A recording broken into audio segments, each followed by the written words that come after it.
Bago ko po umpisahan ang aking vlog, gusto ko lang po batiin muna kayo ng isang magandang araw, hapon, gabi, at umaga po sa ating lahat. Update po tayo sa Kim Pao, tambalang Kim Pao po. Bago ko po mag-umpisa sa aking update, gusto ko lang din po kayong pasasalamatan sa mga subscribers ko, sa mga viewers ko, sa mga bashers ko din po, sa mga nag-e-engage po sa akin, sa mga sumusubaybay din po sa mga vlog ko, at lalong-lalo na po sa ating may kapal, at di po yan matatanggal sa atin kasi wala po tayo dito kung wala pong ating Panginoon. Maraming salamat po. Mag-ingat po tayo palagi at patnubayan po tayo ng ating mga mahal sa buhay at ang ating Panginoon sa pang-araw-araw po natin. Bago po natin umpisa ng lahat ay gusto ko lang po batiin kayong lahat ng isang magandang araw at isang panibagong araw din po. God bless and more blessings to come po. Okay, alright. Umpisahan na po natin. Dadako po tayo kay Kim Chiu. Ngayon po ay si Kim Chiu po ay may bagong endorsement na naman po. Ito po ay isang Bingo Plus. Si Kim Chiu po talaga ay talagang dumadami ang kanyang blessings. Nakikitaan kasi po natin na si Kim Chiu po ay isang mabait na tao. At hindi lang po ay mabait, mapagbigay din po siya sa lahat ng bagay. Lalong-lalo na sa pag-ibig at sa kanyang mga parents, sa mga tao din po na sumusuporta sa kanya, at sa mga charity po niya at sa mga netizen po. Alam naman natin ang buhay ni Kim Chiu ay nagsimula lang po yan sa PBB, kung saan po isa din po siyang contestant noon at gusto rin po sumikat na kagaya ng mga ibang showbiz po. Kaya pag yung pansin ko lang po, kapag mabait ka talagang maraming blessings po yung dumarating sa iyo. At hindi lamang po blessings, marami din po siyang project na dumarating sa ngayong 2025 and 24 hanggang ngayon din po. Kadalasan po sinasabi ng mga iba ay si Kim Chiu po ay may mga attitude. Yun po yung naririnig ng mga ayon sa aking source po, yung legit na source ko po, may sabi po sa mga iba, sabi po ng mga ibang ka-showbiz po ni Kim Chiu, parang lumaki na daw yung ulo ni Kim Chiu dahil nga po sumikat siya at mas sumikat pa rin siya nung katambal niya po si Paulo Avellino. Sabi po ng aking source, may nakapagsabi daw sa mga kagaya niyang ka-showbiz niya po na napapansin daw po nila na parang lumaki na daw yung ulo ni Kim Chiu. At ang sagot lang daw naman ni Kim Chiu na kasi narinig daw ni Kim Chiu yan na issue sa kanya na parang lumaki na daw yung ulo niya kasi halos ang takilya daw is halos sa kanya na at sila ni Catherine ba. Parang yung simpatya na sa break up po nila ng long-term relationship ay napunta sa kanila ni Catherine. Parang yun po yung dating ng kwento po. Parang ganun yung dating niya.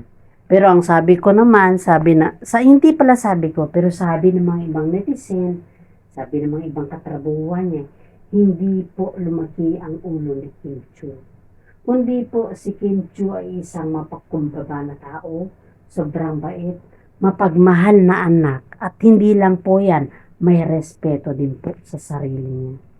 Alam naman natin na si Kim Chiu po ay kahit ganoon yung nakikita mo sa kanya, hindi naman natin maiiwasan na ikumpara siya sa mga ibang showbiz din. Kasi nga po, alam naman natin kung ano po yung karera sa showbiz.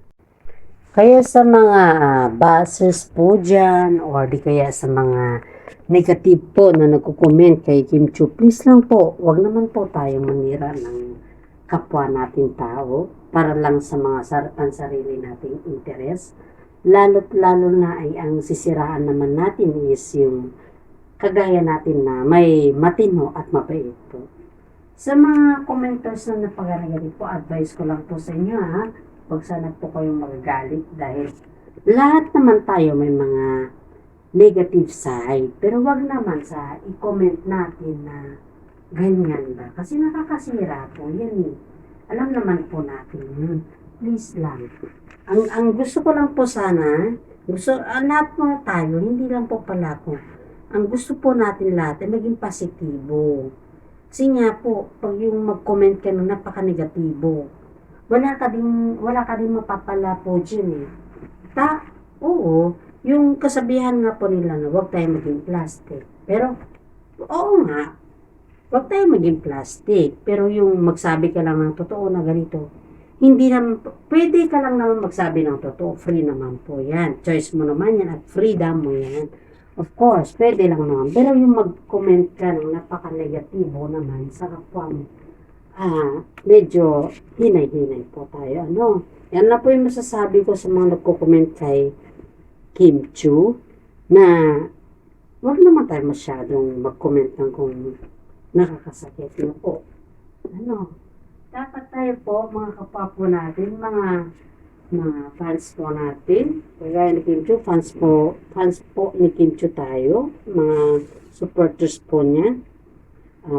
Sa mga buzzers po niya, paglaban po natin si Kim Chu, wag po natin siyang sirain. Dahil alam po natin na ang mga blessings ni Kim Chu sa ngayon po ay pinaghirapan niya. Hindi naman po basta-basta na dumating yung blessing sa'yo na hindi mo pinaghirapan. Alam naman natin kung gaano magsakripisyo si Kim Chu para sa kanyang karir at para sa kanyang kinabukasan. Ang sipag ni Kim Chu, kung tutuusin niyo po, hindi naman sa yung sinasabi natin, pero ayon sa ating sources, legit na sources po ay parang 2 oras lang ata yung tulog ni Kim Chu. Yun lang daw yung napansin nila. Kasi halos lahat daw ngayon, may mga endorsement siya, di ba? Gaya ng bingo at saka nag-perform siya sa mga ASAP, ganyan. Yung performance niya dito sa bingo, yung bago niyang endorsement, sipin mo sa dami ng mga artista, sa dami ng mga ka-showbiz niya, si Kim Chu lang ang kanyang nagustuhan na i-endorse ang bingo. Sipin niyo po yun. O so, ibig sabihin po, nakikitaan talaga si Kim Chu na sobrang sikat sa ngayon at talagang pumapatok sa patilya. Hindi lamang pong bingo ang kanyang endorsement na bago sa ngayon. Marami pa po at yun po ay nag-uumpisa pa lang sa ngayon. Alam naman natin na halos mga yan po ay talagang pinaghirapan ni Kim Chu sa kabila po ng kanyang relasyon, yung kanyang love life. Kahit po, alam natin na hanggang ngayon po, syempre mahirap yung magsabi na nakamove on na siya. Hindi naman natin alam kung nakamove on na ba siya talaga or ano na yung nangyayari sa puso niya. Kasi nga po, tayo, mga netizen, mga fans lang po ni Kim Chu, nagre-react lang po tayo kung ano lang yung nakikita at yung mga sinasabi ng mga legit sources po natin. Hindi natin alam kung nakamove on na ba siya or hindi.